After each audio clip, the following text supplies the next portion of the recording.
Tucker Carlson posted episode 1 of his new Twitter show to the platform yesterday. The former Fox News host did not hold back when it came to bashing the mainstream media establishment, war hawks in Washington, D.C., or even Ukrainian President Volodymyr Zelensky. Question is, who did it? Well, let's see. The Kakhovka Dam was effectively Russian. It was built by the Russian government. It currently sits in Russian-controlled territory. The dam's reservoir supplies water to Crimea, which has been, for the last 240 years, home of the Russian Black Sea Fleet. Blowing up the dam may be bad for Ukraine, but it hurts Russia more.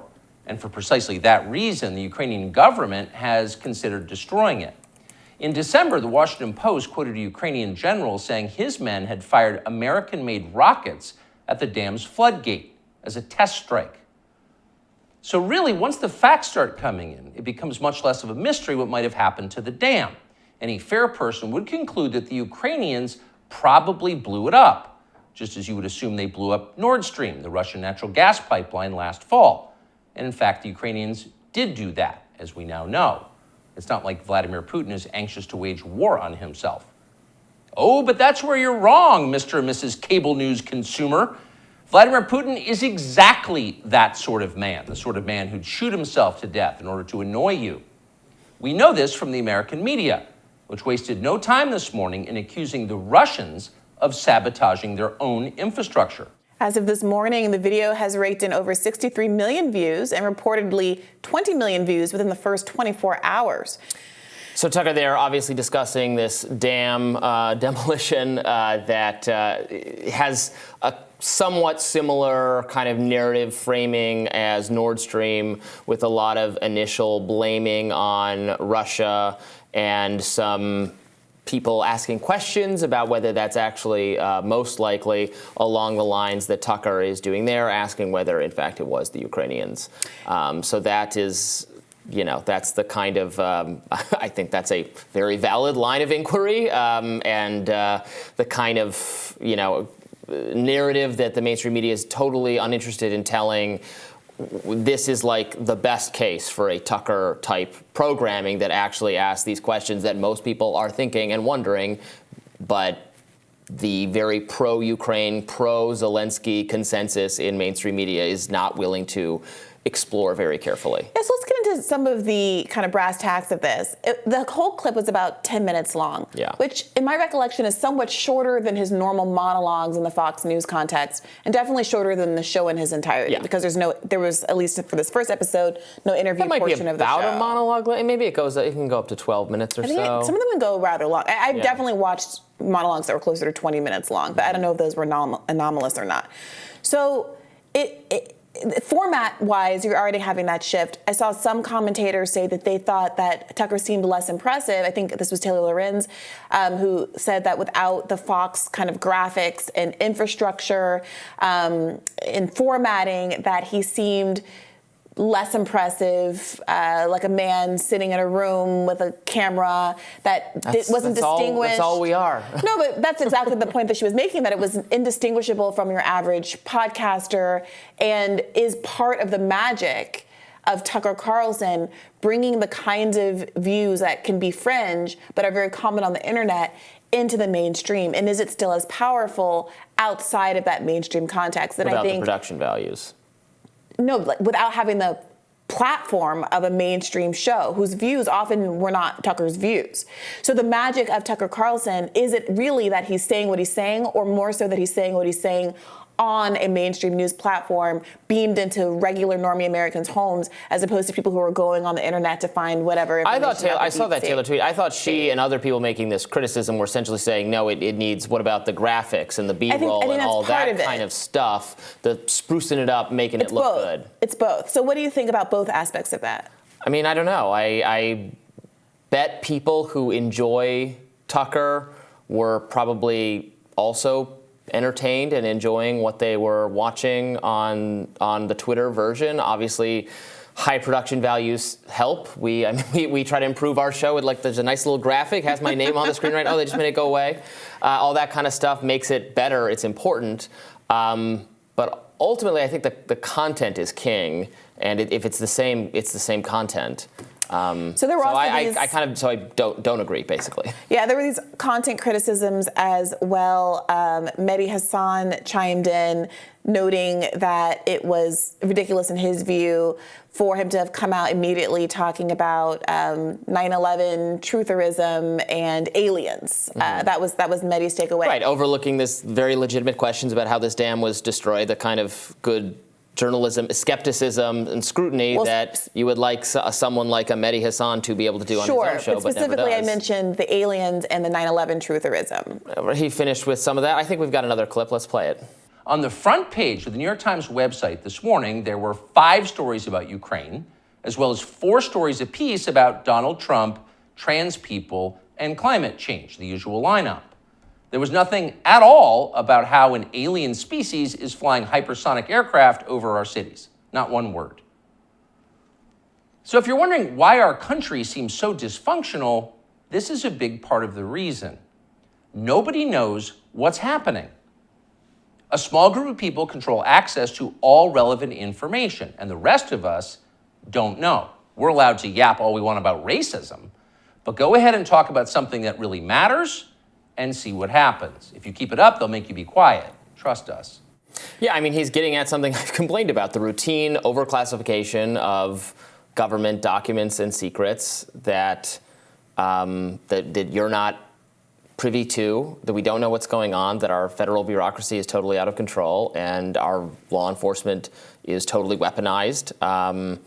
Now, I don't put as much stock in the alien disclosures as we talked about yesterday. I think you were more excited about this than I was, the alien stuff. Yeah, I'm very, very skeptical, but I agree that there should be more and total transparency about whatever the government has. Well, I mean, specifically what he said there was that you're allowed to talk about things like racism, which don't matter.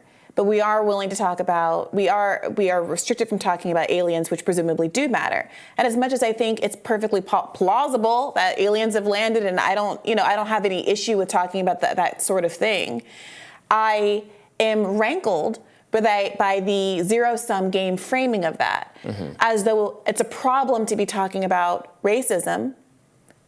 We should be spending more time devoted to talking about aliens. Moreover, he seems to critique the idea that there were 5 stories about Ukraine, when the bulk of his own monologue tonight was, of course, about Ukraine. Now, a different angle than the New York Times or the Washington Post. Calling BS on the dominant narrative about Ukraine. But the critique, as we heard just now in that segment, was not of the skew. Earlier in the clip, he talks about the skew of the mainstream media being the critique. In this section, he's saying that they will only talk about these subjects. 5 articles about Ukraine, that's a problem. Articles about trans issues and racism, that's a problem. I agree that there are a lot of things the New York Times and these other magazines should be talking about. They should be talking about poverty. They should be talking about the fact that we have something in this country called medical bankruptcy, which only exists in a country where you don't have universal health care, and people's health care ability to go to the doctor is tied to their employment. That we have a student loan crisis where a huge percentage of student borrowers are saying they're frankly not going to be able to afford to make the payments that they're now being required by the Biden administration to resume in September. The fact that 74% of Democrats, Americans, I believe, don't want Joe Biden to run again, but we have a gerontocracy where we can't get a presidential candidate who's under 75 years old. Well, there are a lot of things that we should be talking about. That's a version of what Tucker is saying, is that the priorities of the mainstream media are totally misplaced, and they overly focus on the cultural obsessions of a sliver of the population that are elite and wealthy and highly educated and interested in. What I'm saying is, while that top-level critique is accurate, instead of pointing us to genuinely economically populist concerns, he is steering us toward other culture war concerns. He's saying we need to be talking more about aliens and 9/11, and that's what... No, but aliens and...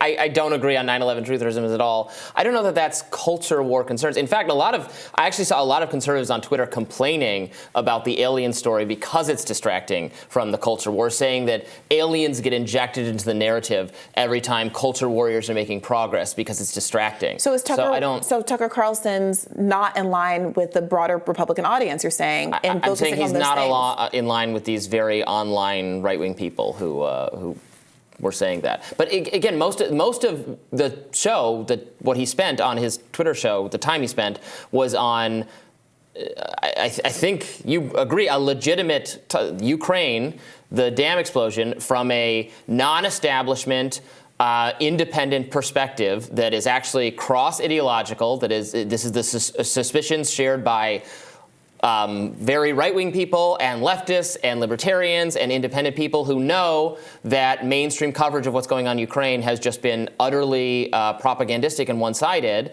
And I think this is a important, legitimate thing to discuss that's not, oh, I'm not going to talk about economic populism because I'm obsessed with wokeness. This is an important thing. Yeah, and I agree with that. So I don't know what else to say. I agree with that aspect of it, but there are these other things that he's talking about, these other criticisms. So one of the other critiques that he got was, even if you disagree with Zelensky from a political perspective, he referred to him as sweaty, rat-like, and a persecutor of Christians. Many Jewish commentators, including Matt Duss, who was Bernie's foreign policy guy, called this out, saying that it was anti-Semitic. Specifically, Matt Duss wrote, "I don't care if his Erstas populism gives you a little thrill. No decent or effective anti-fascist left can have anything to do with this anti-Semite." A number of others were resurfacing the classically anti-Semitic tropes that many people have, I think, forgotten in more recent history, but which do specifically link Jewish people to, rat-like stereotypes and the shifty-eyedness and things like that in a way that does seem pretty damning. I mean, do you think those kinds of choices are purposeful on the part of Tucker Carlson? Do you think that that's a legitimate pushback, even if you disagree with American foreign policy in Ukraine? I mean, no, I don't. I don't think mocking people's appearances is a generally good tactic in general. I didn't see that specific part of the clip. Maybe it's playing into anti-Semitic tropes. I have no idea whether it is or not, but yeah, you shouldn't do that if that's what he's doing. Yeah, it's difficult. I mean, some commentators have looked at those aspects of it and said, well, this feels like it's being written by Stormfront. Remember, he had that controversy where one of his writers had to be let go at Fox News because they did come from one of the explicitly alt-right media organizations, and even Fox News had to let them go. In a situation where Tucker Carlson is genuinely independent, are we going to see more collaboration with either people like that from that kind of background, language that is more reminiscent of what you find on those kind of platforms and not so explicitly on a place like Fox News? And is it going to make Tucker more effective, less effective, more credible, less credible, more credible with people who already sort of like him? What direction is this going to go now that the format itself has changed? Okay, I'm not personally a big fan, as I've said, of mocking political figures' appearances because I think it's mean-spirited. But there's no rule against that, and obviously Donald Trump is like the most mocked based on his physical appearance figure of like all time, including by very mainstream people. And I don't, and sure. I think it's all worked Although up I would say there's a difference between mocking someone's physical appearance because they look goofy in knee-high white boots, let's say, like Ron DeSantis or something like that, and playing on tropes that have been wielded to dehumanize people and which led to a genocide that killed millions of people. So, I mean, we saw with one of the recent shooters, was it the Buffalo shooter, I believe, who had the manifesto that was filled with reams and reams of pages of physiognomies of like skulls and profiles of both Black and Jewish people and ample explanations of why he thought these people were worth killing and why their lives were of no value. And then he went and he killed those people. So I will say that this isn't just saying, oh, I don't like Sarah Palin's lipstick or, Bill Clinton's looking really skinny these days. This is a little bit different, I think, in nature. If, in fact, you agree that he was playing on those kind of stereotypes, I'm deferring to others who are weighing in here, and I'm interested to see what the audience makes of this as well. Of course, we'll be seeing many more episodes of Tucker Carlson's show, and we will bring any new news on that front to you here on The Hill. More Rising after this.